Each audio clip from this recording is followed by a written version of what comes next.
Ambassador Kim Tae walked into the massive crystal chamber where the Galactic Council held their meetings. The room was huge, with walls made of clear blue crystal that reached up so high he could barely see the ceiling. 7 different alien species sat around a circular table that floated in the center of the room. Kim Tae had been Earth's top diplomat for 20 years. He had dealt with trade wars, border disputes, and peace treaties across human space.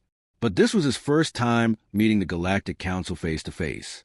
Behind him walked Commander Park Ji-ho, a military officer with sharp eyes and a stern face. Lieutenant Lee Soo-jin followed them, carrying communication equipment and watching everything carefully. The aliens stared at the humans like they were looking at insects. Veltar, the Zephyrian representative, had pale blue skin and large black eyes. He could speak directly into people's minds without opening his mouth. His mental voice felt cold and slimy when it touched Kim Tae's thoughts. So these are the humans. Veltar said inside their heads. Smaller than I expected. And they still use primitive verbal communication. Next to him sat Beldaz, the Krovar war chief. He was 8 feet tall with thick gray skin covered in metal armor. His species had conquered dozens of worlds through pure military force. He looked at the humans and laughed, a sound like rocks grinding together. These little creatures defeated our border fleets. Beldaz asked, "Impossible. They must have used tricks or gotten lucky." The ancient ethereal called Quindar floated above the table in a glowing energy field.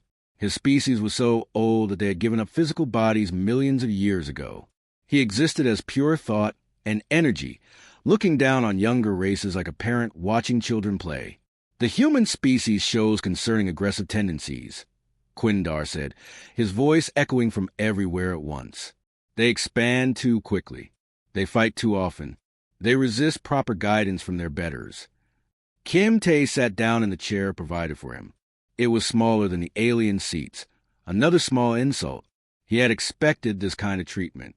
Earth's intelligence services had warned him that the Council viewed humans as upstart primitives who had stumbled on a faster-than-light travel by accident. The negotiations began immediately. Mordax, representing the trade hegemony, spread out a holographic map showing human territory. Red lines marked areas the Council wanted humans to abandon. "Your outer colonies must be evacuated," Mordax said through his translator device.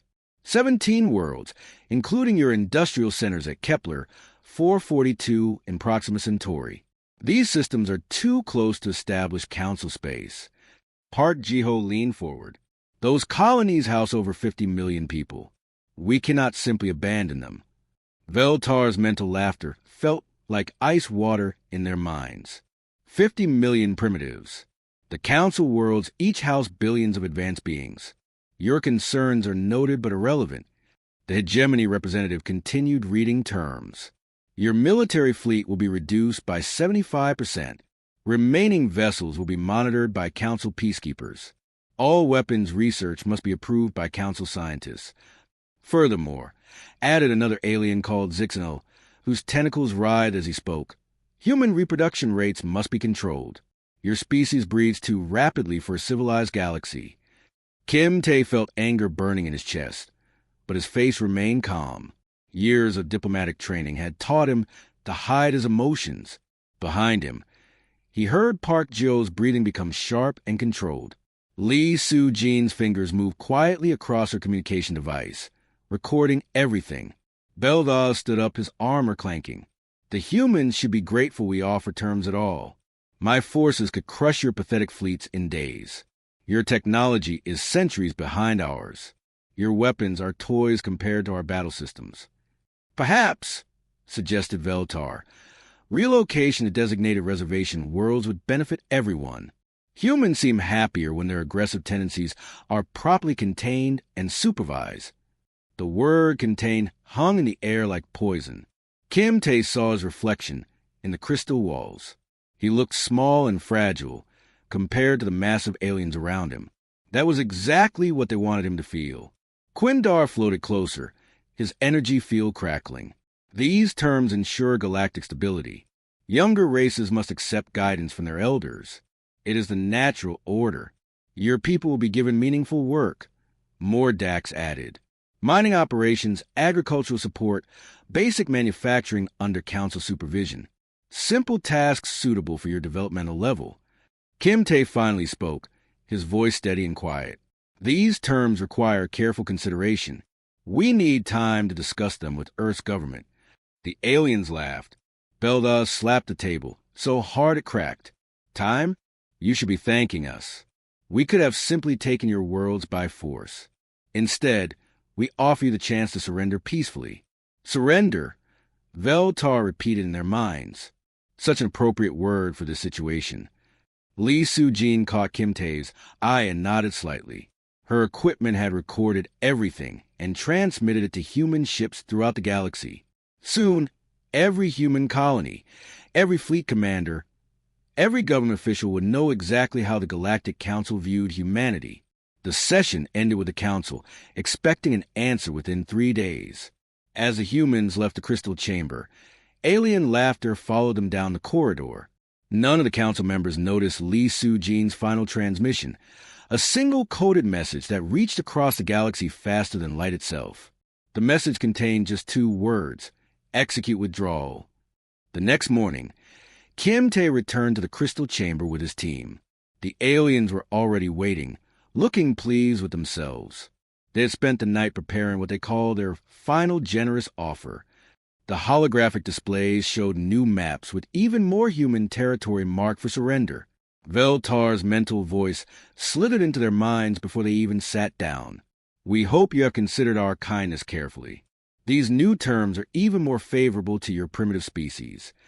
Mordax activated a display showing human colonies. Red markers covered most of the outer worlds. 73 colonies will be evacuated instead of 17.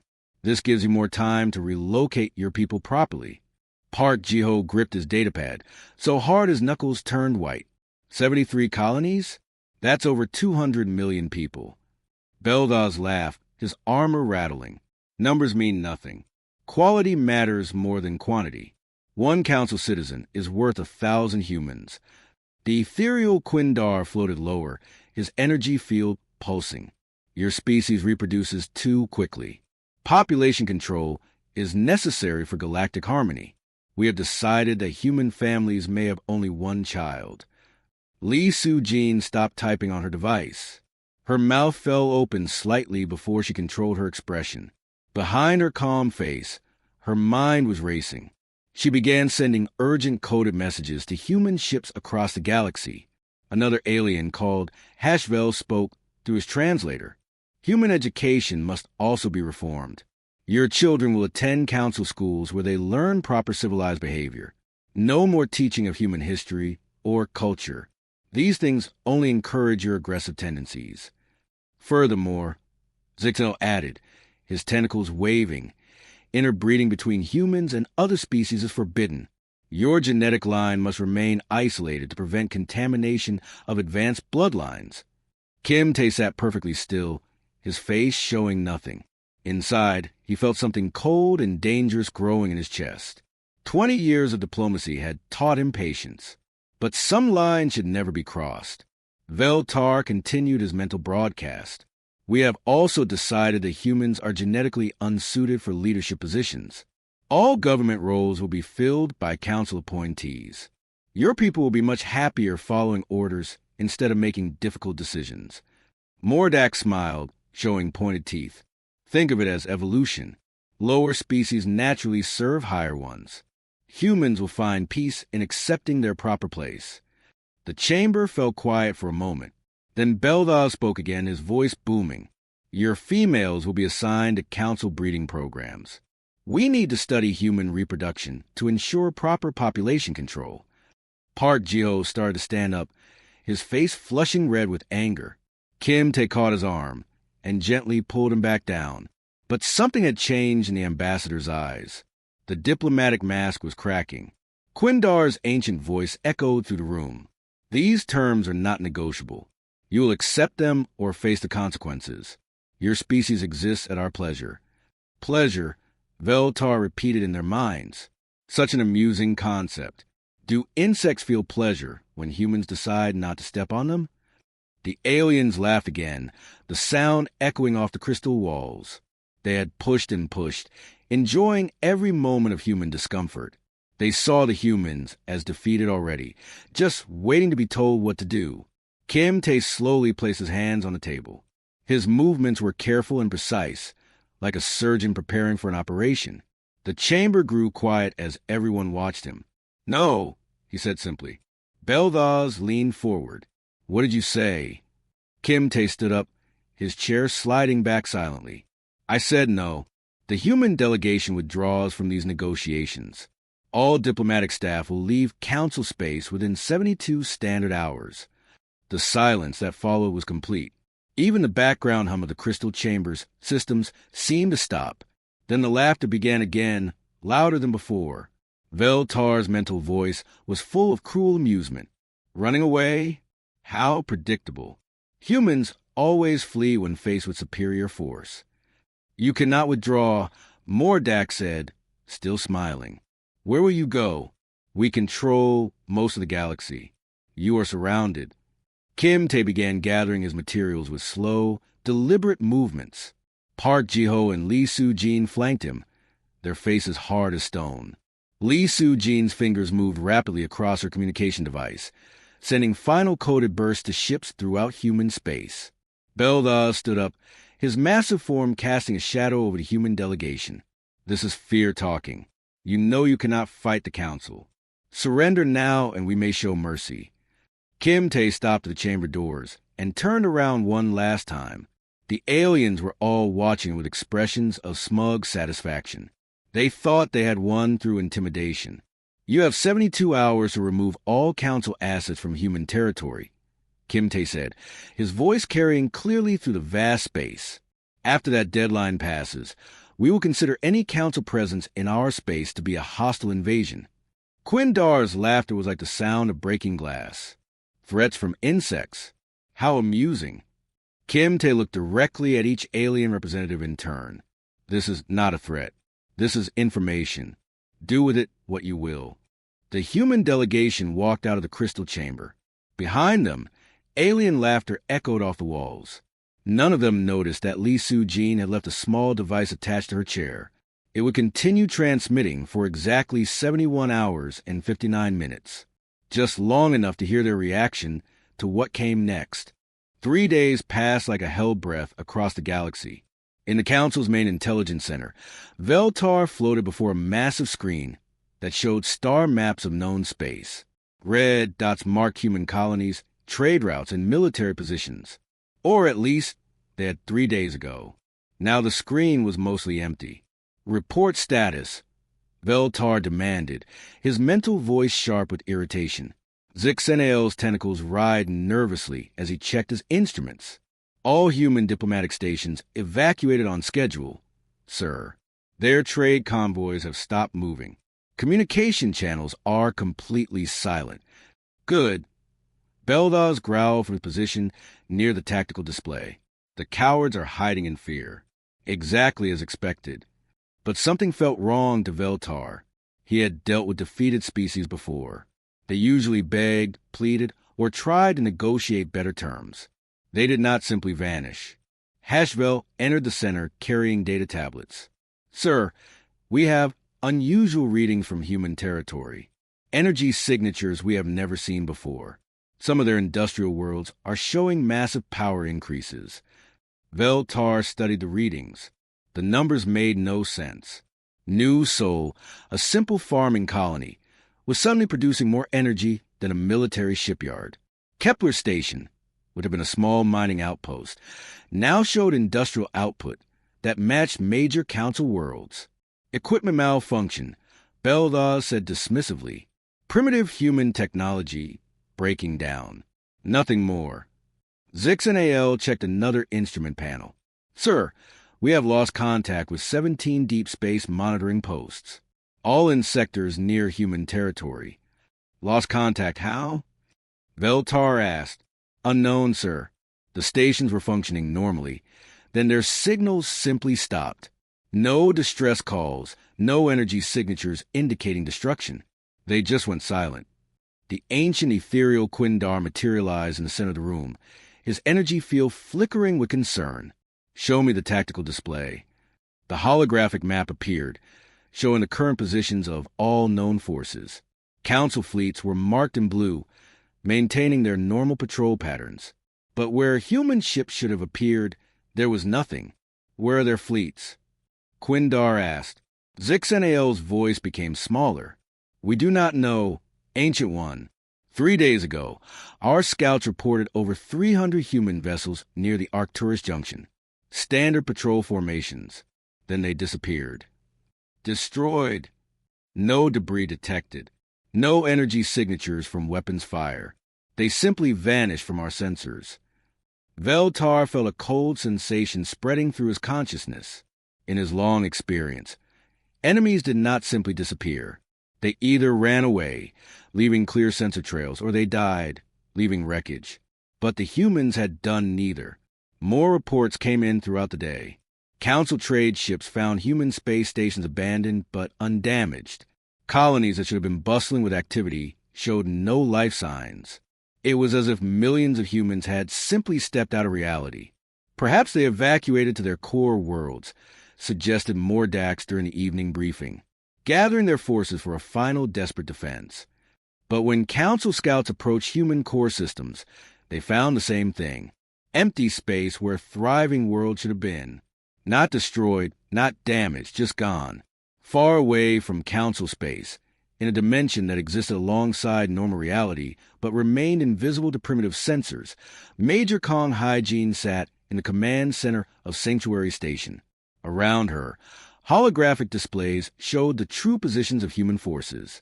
Hundreds of ships floated in dimensional folds, existing in parallel space where Council technology could not detect them.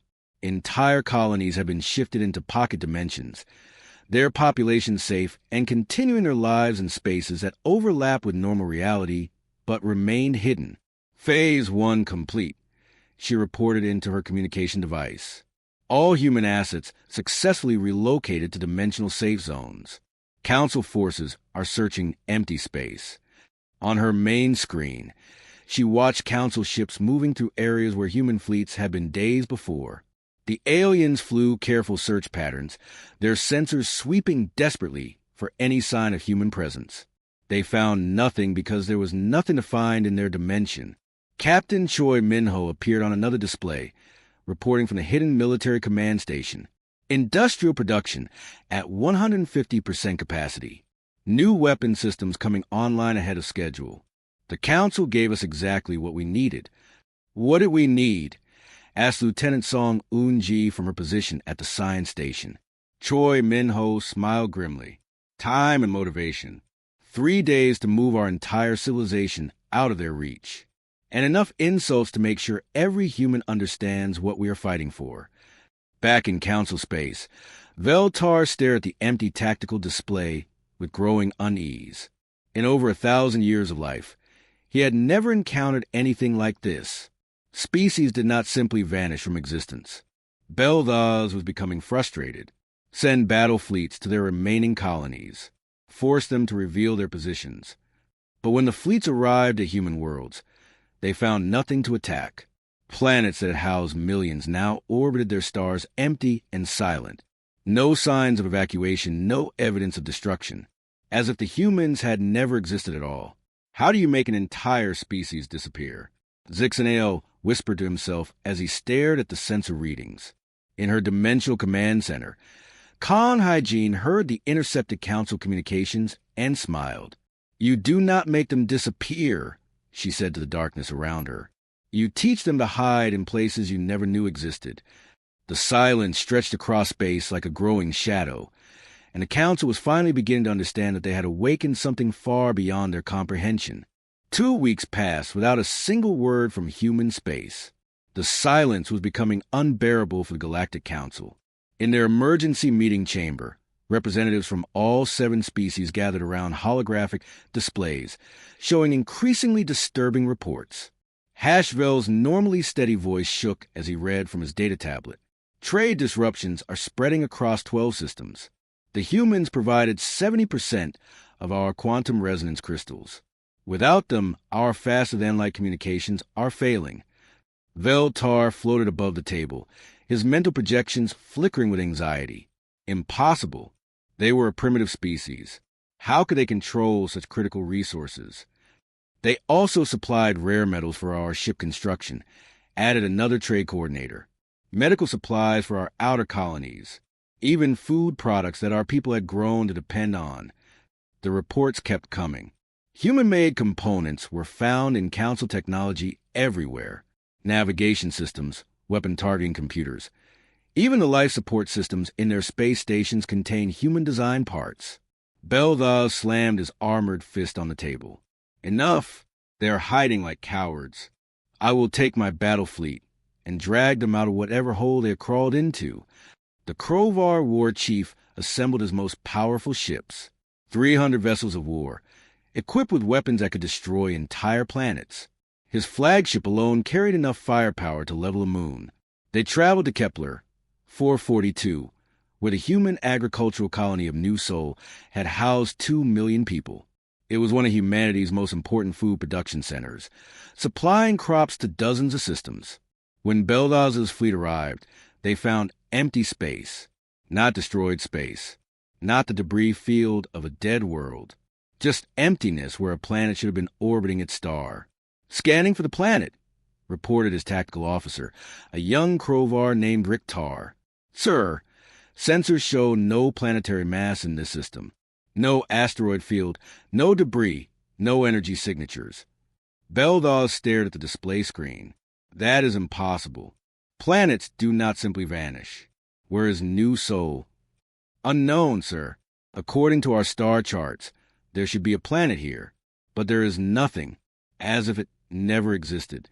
The fleet began detailed scans of the entire system. They found the other planets, the asteroid belts, even small moons. Everything was exactly where it should be, except for the world that had housed 2 million humans. Then the disappearances began. First, the outer scout ships reported losing contact with their patrol vessels. The ships were there one moment, sending normal status reports. The next moment, their signals cut to static. Battle stations. Beldaz ordered, "We are under attack." But his sensors showed no enemy ships, no weapons fire, no energy signatures of any kind. His ships were simply vanishing one by one, like lights being turned off in a dark room. The escort frigates disappeared next, then the heavy cruisers. Riktar watched his sensor display with growing terror as friendly signals winked out of existence. "Sir, we need to retreat," he urged. "Whatever is happening here, we cannot fight it." Beldaz was about to give the order when his own flagship began to shake, not from weapons impact, but as if reality itself was becoming unstable around them. "What is that?" he whispered. Through the main viewing window, impossible shapes appeared in space. Ships that seemed to exist in multiple dimensions at once, their hulls shifting between solid matter and pure energy. They moved without engines, turned without thrusters, and fired weapons that bent space itself. "Abandoned ship!" Beldaz screamed, but it was too late. The flagship folded in on itself like paper being crumpled, disappearing into a point of light that winked out of existence. Only one escape pod survived, drifting at the edge of the system where the dimensional weapons could not reach. Inside, communications officer Riktar floated in shock, his mind broken by what he had witnessed. When Council rescue ships found him 3 days later, he could barely speak. His testimony made no sense to the alien doctors who examined him. "Ships that move between dimensions," he whispered. "Humans who step through walls like ghosts. Weapons that attack from inside our hulls." They were everywhere and nowhere at the same time. Back in Council chambers, Veltar read the report with growing horror. 300 of their most advanced warships, gone without a trace. The most powerful military fleet in the galaxy vanished as if it had never existed. Quindar's ancient voice echoed through the chamber. "Play the transmission again." The holographic display showed the final moments of Beldaz's flagship. Strange geometries twisted through space as reality seemed to fold around the Krovar vessels. Ships that existed in normal space one moment became translucent the next, phasing in and out of visible dimensions. "The humans were never primitive," whispered Science Coordinator Yilneth. They were hiding technology beyond our understanding. More intelligence reports arrived throughout the day. The few Council spy networks that remained functional sent fragmentary data about human capabilities. Weapons that could strike targets in multiple realities simultaneously. Ships that traveled through dimensions instead of normal space. Soldiers who could walk through solid matter as if it were air. Veltar felt his mental shields cracking under the weight of realization. They were not seeking peace because they were weak. They were offering us mercy because they were overwhelmingly strong.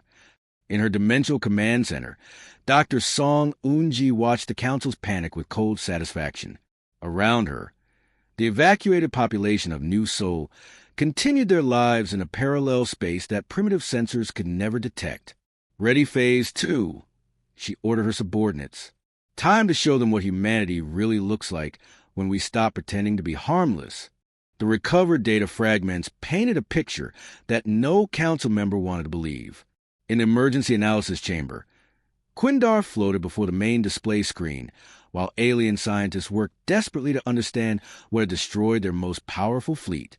"Show me the recordings again," Quindar commanded, his ancient voice heavy with dread. The holographic replay began, showing the final moments before Beldaz's flagship vanished. Human ships materialized from nowhere, their hulls seeming to exist in multiple realities at once.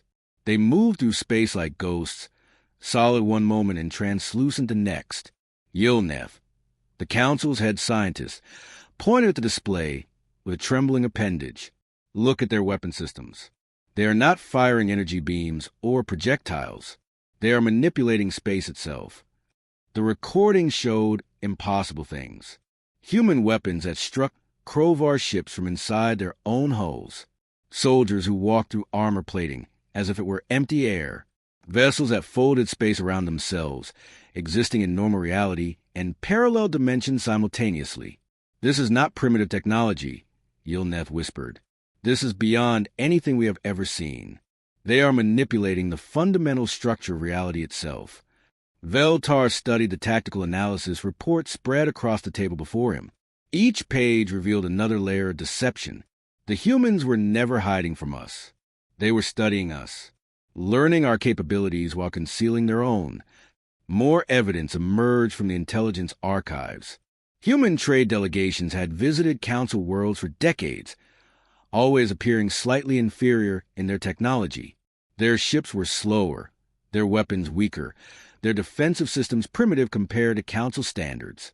But now the analysts realized that every demonstration had been carefully calculated. The humans had deliberately shown them outdated technology while hiding their true capabilities. Project Exodus read Zix and AL from a captured data fragment.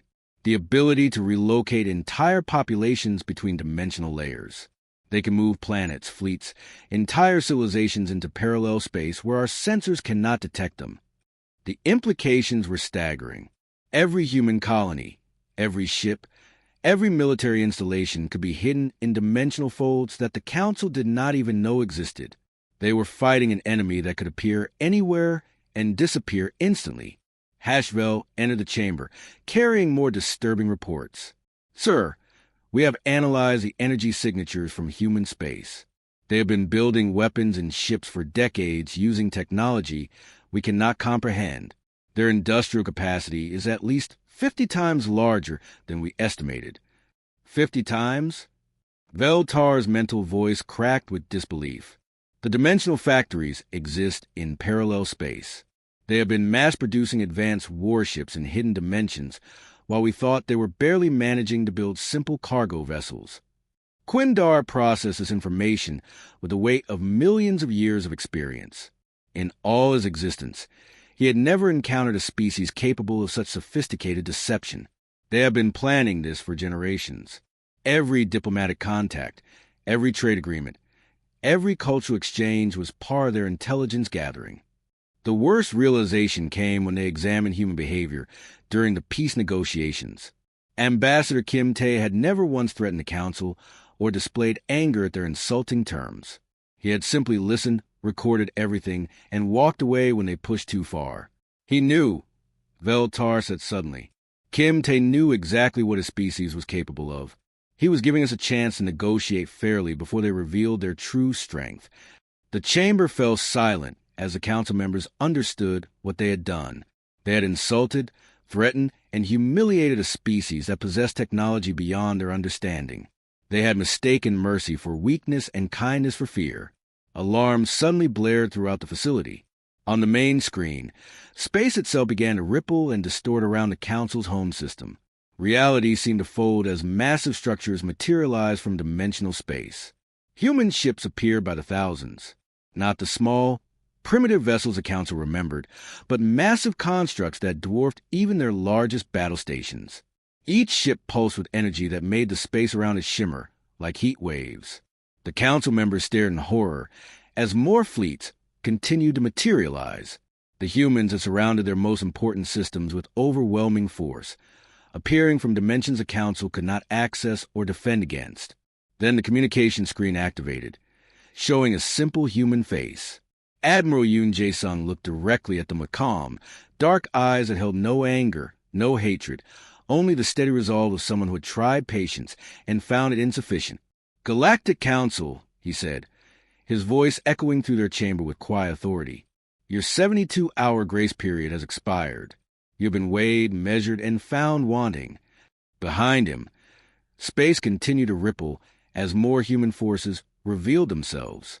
Ships that existed partially in their dimension and partially in others, making them impossible to target with conventional weapons. "You were offered peace as equals," Admiral Yoon continued. "You chose to treat us as inferiors. You demanded our surrender when we sought cooperation. You threatened our children when we offered friendship." The display showed human fleets surrounding every major council world simultaneously. Millions of ships that had been hiding in parallel dimensions, waiting for this moment. "You have 24 hours to submit terms for your unconditional surrender. Evacuate your military forces from all systems. Prepare your leaders for war crime tribunals. And pray that we are more merciful to you than you intended to be to us." The transmission ended, leaving the council in absolute silence. Through the chamber windows, they could see human ships phasing in and out of reality, a constant reminder of power they had never imagined possible. Veltar collapsed into his hover chair, his mental abilities overwhelmed by the scope of their catastrophic mistake. They had awakened something vast and patient that had been waiting for this moment for decades. The galaxy would never be the same.